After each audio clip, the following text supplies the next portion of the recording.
राघव सिंह राजपूत ने किया अंजलि के ऊपर केस, डाला अंजलि को सलाखों के पीछे। TV serial advocate Anjali Awasthi में आ गया है नया अपडेट। जी हाँ दोस्तों, दिल मिलाकर राघव जो है वो पहुंचता है हॉस्पिटल और अपने बेटी की ऐसी हालत देखकर झटपटा जाता है और कहता है कि बताओ ये सब कुछ किसने किया है।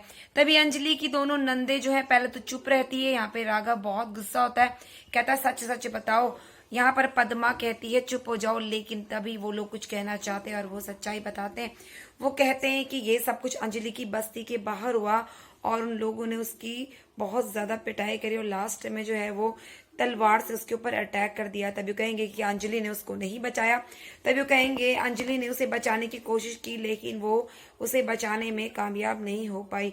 लेकिन यहाँ पर उसकी नंदे कहेंगी कि अंजलि ने बचाने की कोशिश की, ये सिर्फ और सिर्फ उसका नाटक है और सब लोग क्या कह रहे थे। तभी वो चुप हो जाते हैं। लेकिन उसके बाद राघव कहता है कि सच बताओ क्या बात है। वो कहती है लोग कह रहे थे कि अंजलि और अभय के बीच में कोई नहीं आ सकता और अंजलि और अभय ने ही अमन को मारने का कॉन्ट्रैक्ट दिया है। ये सुनकर अंजलि शॉक होती है जब उसकी दोनों नंदे उसका साथ छोड़कर अपने पिता के सपोर्ट में हो जाती हैं। अंजलि उनसे रिक्वेस्ट करती कि ये सब गलत ना कहें, किसी की जिंदगी बर्बाद हो सकती है। ये सब लोग मुझे मिलकर फंसा रहे हैं और मुझे तुम लोगों से ऐसी उम्मीद नहीं थी। मैंने हमेशा अमन को प्यार किया है, मैंने कभी भी अभय को नहीं चाहा। वो मेरी बहन का पति और मैं उसके बारे में ऐसा गलत नहीं सोच सकती हूँ। कुछ भी हो जाए मैं कुछ भी गलत नहीं सोच सकती। यहाँ पर इंस्पेक्टर से बात करते हुए वो कहता है कि इसको अरेस्ट कर लिया जाए।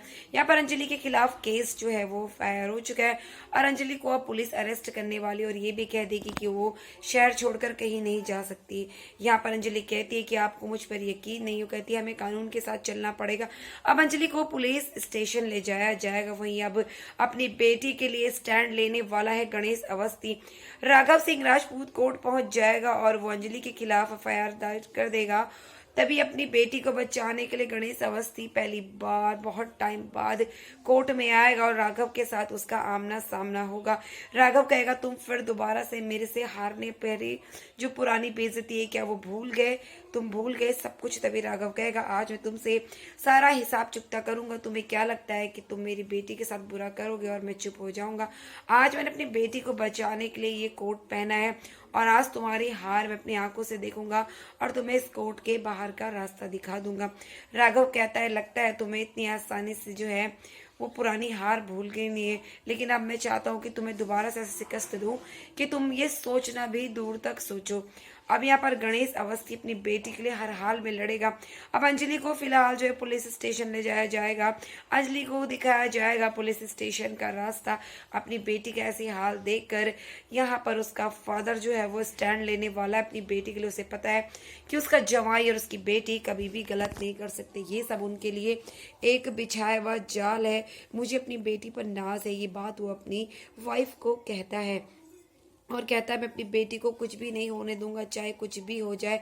अंजलि को जेल से तो वापस मैं लेकर ही आऊंगा। इन लोगों के कोई भी इरादे हो, मैं अपने दामाद और अपनी बेटी को ठीक ठाक जो है घर वापस लेकर आऊंगा। अब अंजलि रिक्वेस्ट करती है कि भगवान मेरे अमन को कुछ ना हो और वो प्रार्थना करती है भगवान अमन जी को जल्दी ठीक कर दे, क्योंकि ये लोग उसे फंसा रहे हैं। अंजलि के खिलाफ बहुत तगड़ा जो है जाल बुन रहे हैं हर कोई। युवराज ने इतनी घटिया चाल चली है जिसमें वो भजन सिंह को मिलकर, इस बात का पता राघव को भी नहीं है कि आखिरकार उसके ही दामाद ने इतनी बड़ी चाल उसके बेटे के खिलाफ चली है।